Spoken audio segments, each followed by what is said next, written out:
Senator, I want to begin with the breaking news of yesterday, which remains the stunning news of today. And I just want to hear where you were. What was the first thing you thought or said when you got the news yesterday that the President of the United States pays $750 in federal income tax, and before he was president, he paid zero?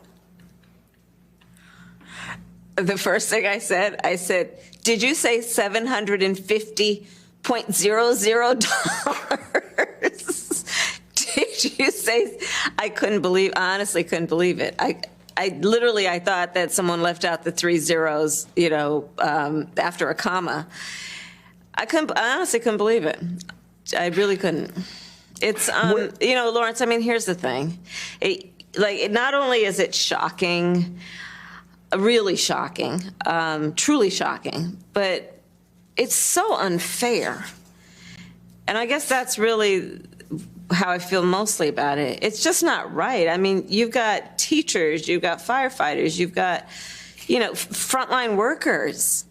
You've got people who are doing God's work to protect and lift us up, paying more in taxes than the self-professed billionaire.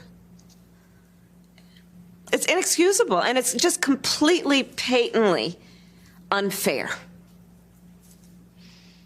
You said in your speech today that you understand that sometimes it feels like it's just too much, and you meant too much negative news coming from the Trump administration and from what Donald Trump is trying to do. Do you think the Trump strategy is to create so much that something like this comes along and it just becomes part of what is too much?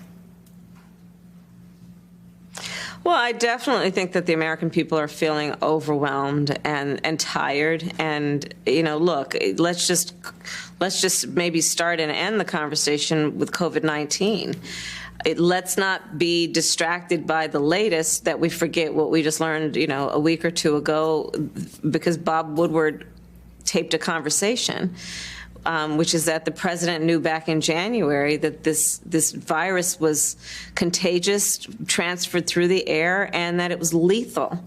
And he did nothing to tell the American people of the seriousness of it. And now we're looking at over 200,000 Americans dead in just the last several months, and over 7 million Americans who have contracted this. Let's look at the fact that all of that is happening while he's in court trying to get rid of the Affordable Care Act that gives protections for people with pre-existing conditions. By the way, those 7 million people that contracted the virus, and God thank you, lived, that's going to be a pre-existing condition for which he may destroy coverage.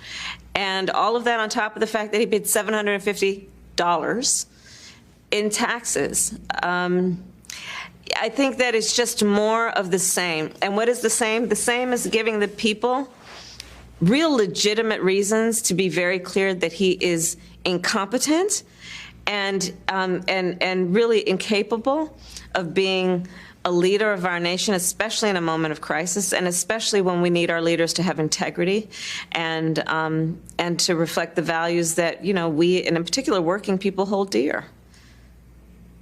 Senator, one of the elements we've discovered in the New York Times reporting on the tax returns is that the president has massive debt, hundreds of millions of dollars in debt. Now, there's a range of possibilities with that. One is it could just be tax fraud and he doesn't have that debt and he's just using it to reduce his tax liability. One of the others that's been speculated about is that that debt could be held by foreign entities, including Russian entities, and that could compromise the president. And as you know from your work in the Senate Intelligence Committee, debt, personal debt, is a very significant issue when considering security clearances. What is your reaction to that debt that the president has? Well, I mean, Lawrence, this is why the American people deserve to have a full accounting of the financial interest, including the indebtedness of the President of the United States. And I do share in that concern. Who does he owe the money to? Tell us. Who do you owe the money to? And do you owe debt to any foreign nation? Do you owe, do you owe debt? Do you owe money? Let's just be clear about what debt means. You owe somebody money. Do you owe anybody money who is impacted by any decision you make as President of the United States? We need to know that. The American people have a right to know that when the President of the United States acts, he acts with their priorities in mind, not with his priorities in mind. And we've already known that he puts his political priorities in front of the American people, but we are now seeing, in a way that is evident, clearly evident, that he also is prepared to put his personal interest ahead of the American people by not disclosing who he owes money to. And apparently he owes a lot of money, maybe to a lot of people, and we should know.